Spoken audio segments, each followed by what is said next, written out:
This is CRB9 TV breaking news. We are monitoring a rapidly developing situation downtown. Stay with us for the latest updates. కూటమి ప్రభుత్వం రెండేళ్ల పాలనలో సంక్షేమం అభివృద్ధి నమ్మకం అనే నినాదంతో కాకినాడ జిల్లా కిర్లంపూడి మండలం వేలంక గ్రామంలో బుధవారం ఉదయం ఇంటింటికి తెలుగుదేశం కార్యక్రమం నిర్వహించారు. కిర్లంపూడి మండల తెలుగు యువత అధ్యక్షులు గండే కాశీ ఆధ్వర్యంలో జరిగిన ఈ కార్యక్రమానికి జగ్గంపేట శాసనసభ్యులు జ్యోతుల నెహ్రూ ముఖ్యాతిథిగా హాజరయ్యారు.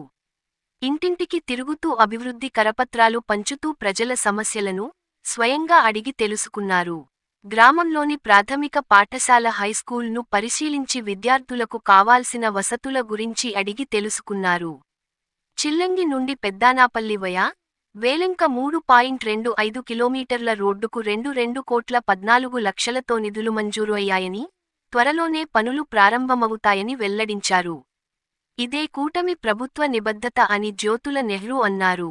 ఈ కార్యక్రమంలో మార్కెట్ కమిటీ చైర్మన్ అడపా భరత్, టీడీపీ రాష్ట్ర కార్యదర్శి కన్నబాబు, కిర్లంపూడి ఎంపీపీ తోట రవి, కుంచే రాజా తోట గాంధీ, జనపరెడ్డి సుబ్బారావు, భూపాలపట్నం ప్రసాద్, చదరం చంటిబాబు, కుర్ల చినబాబు, గుడాల రాంబాబు, బత్తుల సత్తిబాబు, కంచుమర్తి రాఘవ, గండే చెల్లారావు, కట్ట శివశంకర్, గంటే కాశీ యూత్ సభ్యులు, స్థానిక నాయకులు, కార్యకర్తలు పెద్ద సంఖ్యలో ప్రజలు పాల్గొన్నారు. తెలియజేసుకోవడం కోసం ఇంటింటికి తెలుగుదేశం అని చెప్పి మన ప్రియతమ నాయకుడు చంద్రబాబు నాయుడు గారు ఆదేశించడం జరిగింది. ఆ సందర్భంగా మరి ఈరోజు మీ గ్రామం రావడం, ఇక్కడ ఈ సభను ఏర్పాటు చేసుకోవడం రచ్చబండ. ఇక్కడ మనం ఉపన్యాసాలు ఇవ్వడం కాదు, సమస్యలు అవగాహన చేసుకోవడం కోసం ఈ కార్యక్రమాన్ని పెట్టుకున్నాం.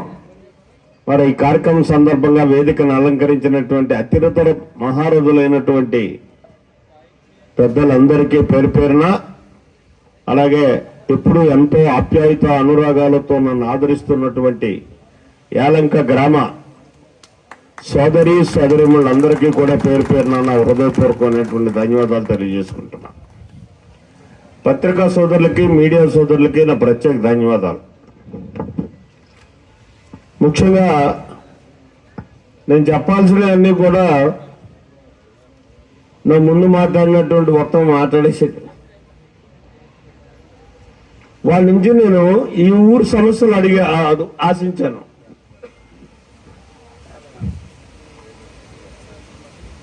ఇక్కడ మీ అందరికీ తెలుసు, మన ఎన్నికల ముందు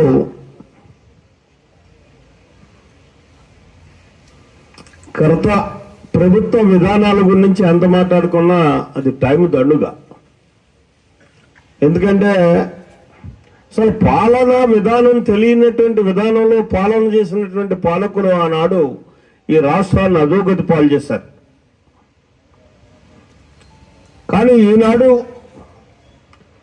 ఎంతో ఆశతో మీరందరూ కూడా మమ్మల్ని అనుభవించడం అని చంద్రబాబు నాయుడు గారిని కానీ నన్ను కానీ మీరు ఎన్నిక చేసుకున్నారంటే అనుభవంతో కూడినటువంటి పాలన మీకు అందిస్తాం, ఇటు సంక్షేమాన్ని అటు అభివృద్ధిని కూడా జోడెడ్ల బండ్ల మేము ముందుకు తీసుకొస్తామని చెప్పేసి ఒక ఆశతో రాష్ట్ర వ్యాప్తంగా నిర్ణయం తీసుకుని కూటమి ప్రభుత్వాన్ని ఏర్పాటు చేయడానికి మీరు ఆశీర్వదించారు. మరి ఈ సందర్భంలో ఈ 2 సంవత్సరాల పాలన ఒకసారి మనం చూసుకున్నట్టే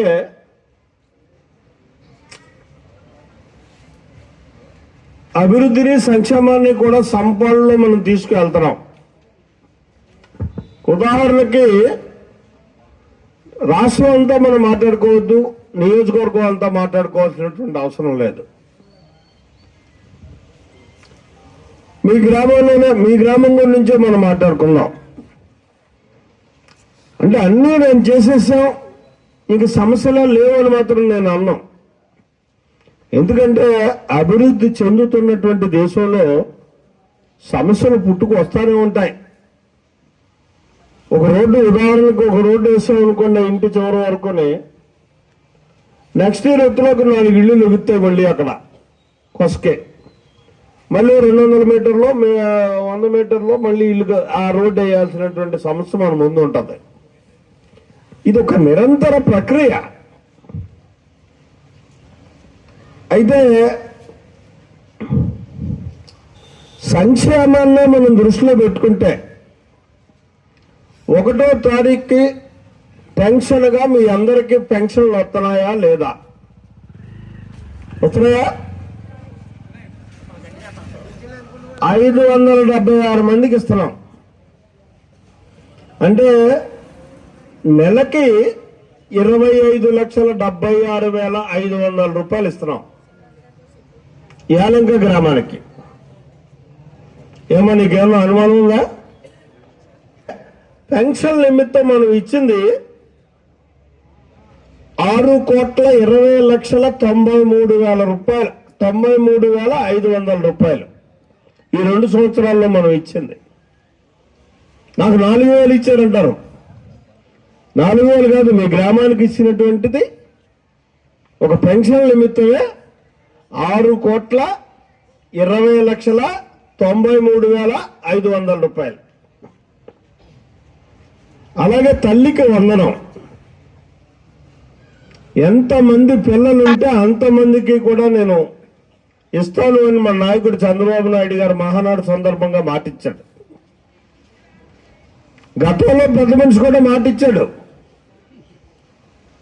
ఎంతమంది ఉంటే అంతమందికి ఇస్తానని. కానీ ఒకరికే ఇచ్చాడు. సరే దాన్ని పక్కన పెడదాం, అందుకే మీరు వాయించారు. ఇక్కడ చూసుకుంటే తల్లికి వందనంలో మీ గ్రామంలో 542 మంది పిల్లలు ఉన్నారు. ఈ దఫా చూసుకుంటే ఈ సంవత్సరం 70,46,000 రూపాయలు ఈ తల్లికి వందనం కార్యక్రమం సందర్భంగా మీకు ఇవ్వడం జరిగింది తల్లులందరికీ. ఇది 2 సంవత్సరాలకి చూసుకుంటే 1,46,90,000 రూపాయలు ఇచ్చాం. ఇది సంక్షేమం. అలాగే ఆటో డ్రైవర్లు 31 మంది ఉన్నారు మీ గ్రామంలో. వీళ్ళకి చూసుకుంటే 4,65,000 ఇచ్చాం.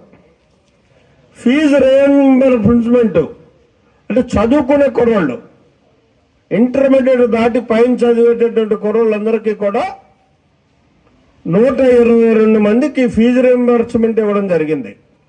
ఈ 2 సంవత్సరాలకి 24,46,500 రూపాయలు ఫీజు రీయింబర్స్మెంట్ మీద యాలంకలో విద్యార్థులకు ఇవ్వడం జరిగింది. అలాగే అన్నదాత సుఖీభవ, ఇది పెద్ద గొప్పలు మాత్రం నేను అన్నం. ఇంకా చాలా ఆదుకోవాల్సినటువంటి అవసరం ఉంది రైతాంగాన్ని. అయినప్పటికీ రాష్ట్ర ప్రభుత్వం చంద్రబాబు నాయుడు ఇస్తానన్న మాటకి 20,000 రూపాయల చొప్పున కూడా ఇవాళ చూసుకుంటే అన్నదాత సుఖీభవకి 503 ఇచ్చాడు రైతులకి. ఈ 503 సుఖీ చూసుకుంటే ఒక సంవత్సరం 80,48,000 రూపాయలు. ఇది ఒక సంక్షేమంలోనే. అంటే మనం 5 కార్యక్రమాల్ని సంక్షేమ నిమిత్తం ఖర్చు పెట్టినటువంటి పరిస్థితి ఉంది. ఇక 6வது ఉంది, మీరందరూ మహిళా శక్తి బస్సు, ఫ్రీ బస్సు. ఇందులో ఎంతమంది ఫ్రీ బస్సు ఉపయోగించుకుంటున్నారో చేతులు ఎత్తండమ్మా. నువ్వు వెళ్ళలేదా తల్లి?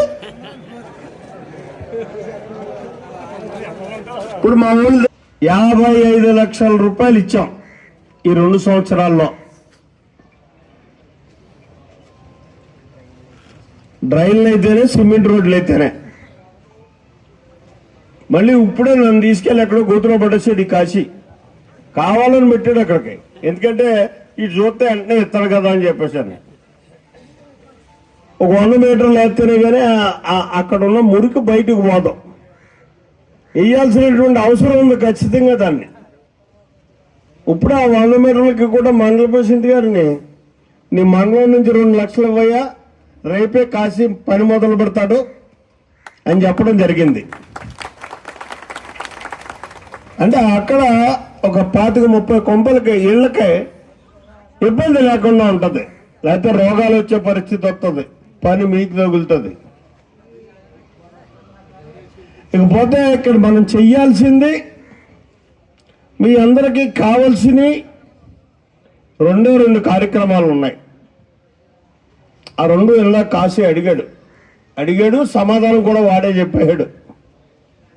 కానీ అయితే నేను కూడా దాని మీద చెప్పాల్సినటువంటి బాధ్యత ఉంది నా మీద. ఇక్కడ చెల్లంగ నుంచి పెద్దనాపిల్లి వరకు మన ఆలంకమేంచి వెళ్ళే రోడ్డు 3.25 మీటర్లు, 3 కిలోమీటర్లు 25 మీటర్లు. దీనికి 2,14,00,000 శాంక్షన్ పెట్టడం జరిగింది. టెండర్ వేయడం జరిగింది. టెండర్కి ఎవడం రాకపోవడం జరిగింది. ఎందుకంటే తారు రోడ్డు అడ్డుగా పెరిగిపోయింది, తారు రేటు అడ్డుగా పెరిగిపోవడంలో ఈ యుద్ధం వల్ల ఎవరు కూడా టెండర్ ముందుకు రాలేదు. మళ్ళీ రెండోసారి టెండర్ పిలుస్తున్నాం. ఈ టెండర్ పిలిచినా సరే మొగమాట పెట్టి టెండర్ వేయించి పని చేయించుకోవాలి తప్పించి ఇప్పుడు కూడా టెండర్కి వస్తాడని మాత్రం నాకు నమ్మకం లేదు. ఎందుకంటే ఎవరిని పట్టుకుని ఆ టెండర్ పిలిపించి అర్జెంటుగా నిజంగా పని పడితే పెద్ద పని కాదు, వారం రోజుల్లో రోడ్డు వేసేస్తారు. అది దీని పరిస్థితి ఇదే.